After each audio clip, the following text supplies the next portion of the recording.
Yan. Kamusta po tayong lahat? Yan, linggo ngayon. Wala tayong magawa. So, yan yung nakikita nyo dito sa screen natin. Yan, sa may kaliwa. Yan po ang, relo. Relo ko na binili nung 2 weeks ago na siguro. 3 weeks pa. So, ang nangyayari dati kasi nung bago pa siya, ang relo pala na to is yung tawag dito yung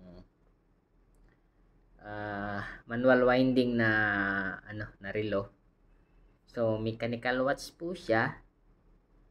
So yan, kung makita nyo, ito yung harap niya, ito yung likod. Yan, kita nyo. Yan. So, nakakatuwa lang kasi nga ganito ang nangyari. Nung bago pa siya, mga ilang araw pa lang sa akin na ginagamit ko, hindi ko sa hindi ko malamang dahilan dahil hindi ko pa talaga siya alam na kung paano siya ng maayos, wind ng maayos o yung patakbuhin ng maayos. Siguro sa may mga sa may mga nagkaroon na ng automatic na relo, yung mga ganito, o kahit pa yung mga mechanical na relo talaga, yung mga manual winding na relo, naranasan nyo na din to, yung nangyari sa akin. So ang nangyayari kasi dati, nung mga ilang araw pa lang tong relo, sinunod ko naman yung instruction na isit yung oras, tapos i-wind. So yun ang ginawa ko.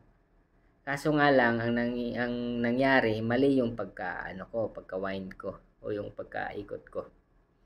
So, ngayon ituturo ko sa inyo kung paano gawin siya ng maayos. Baka sa mga may mga nagkaroon ng relo dyan na na mechanical, siguro na isip nyo din na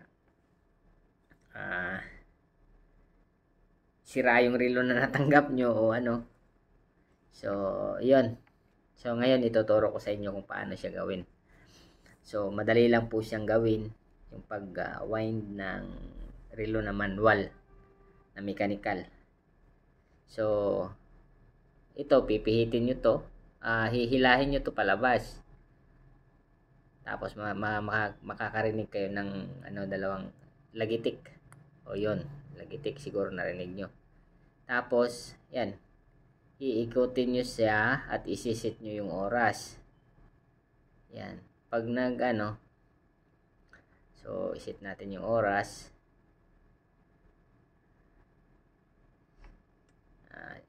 Sa mga dyan sa may kaliwang screen, tingnan nyo na lang. So, pagpalagay natin na alas 9. Kasi alas 9 ng gabi dito. Yan. Tapos, babalik nyo siya para mag-lock. Tapos, ang tamang paraan pag nag-wind kayo para hindi siya namamatay is ang pihit nyo ay pataas. Yun. Yan. Yan. Pihitin nyo siya ng mga 20 times hanggang 40 times. Yan. Yan.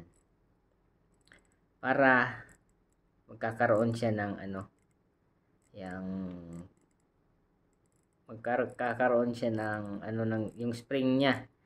Kung nakikita nyo sa loob yung portion na to, tuturo ko sa inyo yung may point ng ballpen, ha. Yan sa loob na yan, kung nakikita nyo yung parang coil na yan, ewan ko lang kung kita dyan sa ito, yan yung coil na yan. Yan yung parang niya, yung parang spring niya na nagdidikta ng ikot ng gears. So, parang spring yan siya. Kasi ang napapansin ko, nung pag halimbawa namamatay yung relo,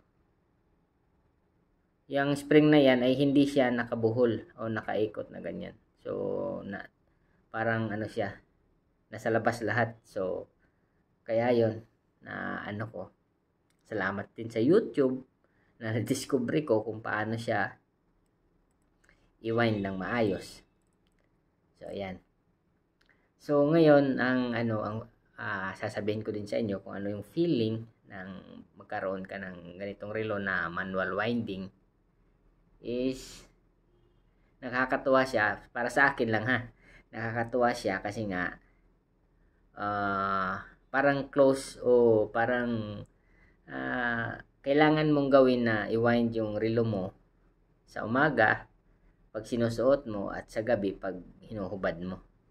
Yun ang ginagawa ko para tuloy-tuloy yung ikot ng niya, ng andar ng relo. So, ang feeling ko parang parang yung meron parang special yung relo pero mumurahin lang naman yung relo. Pero para sa akin yung feeling na parang special yung relo kasi nga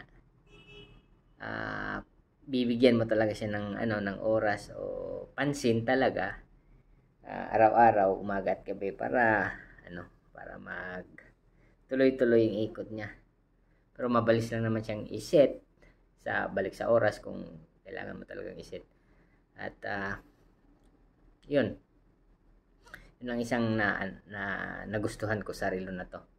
At ang magkaiba po siya sa sa baka may magtatanong kung ganito din ba yung mga automatic na relo. Hindi po sila magkapareho, although pareho silang mechanical. Yung iba kasing automatic na relo is kinetic. Yung pag halimbawa sinusuot mo siya, pag naigagalaw mo, meron siyang sariling battery sa loob na nagcha-charge pag naigagalaw mo yung yung relo.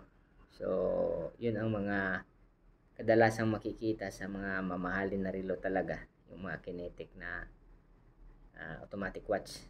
Ito naman siya, purely mechanical siya. So, parang meron lang siyang spring talaga na nagda-drive ng mga niya, yung mga gear niya. So, ayun ang ang kagandahan nito. So, hopefully nakatulong ako sa inyo. So ngayon uulitin ko kung paano talaga kung paano ang tamang pag-wind ng ng mechanical na relo na manual winding. So ang una is hihilahin tong maliit na knob palabas. Pag narinig mo yung lagitik, yun na, isa o dalawang lagitik. Tapos iset mo yung oras. Tapos press mo siya pabalik para mag-lock yung knob. Tapos ang tamang pag-wind is pihit pataas. Pihit pataas. Hindi pihit pababa. Kasi pag pinihit mo siya pababa, naglulusin yung coil niya sa loob. So, pihit pataas. So, yun ang ginagawa ko is sa umaga, pag sinusuot ko siya, pinipihit ko siya ng siguro 10 times or 20 times. Tapos, pag sa gabi naman, pinipihit ko siya uli. Pagkahubad ko, pinipihit ko siya uli ng 10 to 20 times again. So, ayan. So, yun. Ipaparinig ko sa inyo ang tunog pag pinipihit. So, ganito. Yan, ganyan. Ganyan. Sana naririnig nyo yung parang mga gear na naglalagotok pag may pinipihit mo. Yan. So, yun lang. Yun lang ang natin. Ang topic natin ngayon. Dahil nakakatuwa lang yung experience talaga nung una, yung bago pa siya kasi nga munti ko na sana siyang ibalik sa yung binilihan ko kasi sa online ko lang naman siya binili. Yan. Ang relo na to is lang, mura lang siya. Mura ng relo lang. Yan. Hindi naman siya Swiss made o kaya Japan made. So, Hong Kong made lang to. Pero nagagandahan na ako sa kulay niya kasi kulay itim lahat. Silicone yung strap. So, ayun ang naging experience ko sa mechanical na relo. So, hanggang sa sunod na natin kwentuhan. Sana nabigyan ko kayo ng idea kung paano ang tamang pag-wind ng relo. Kasi sa tulad ko na nagkaroon ng ganitong relo na first time din, medyo naguluhan din ako. At ayun, na ano ko na din, na ang tawag dito, nalaman ko din kung paano ang talaga ang tamang pag-wind ng mechanical na relo. So hanggang dito na lang, ingat po tayo palagi. God bless.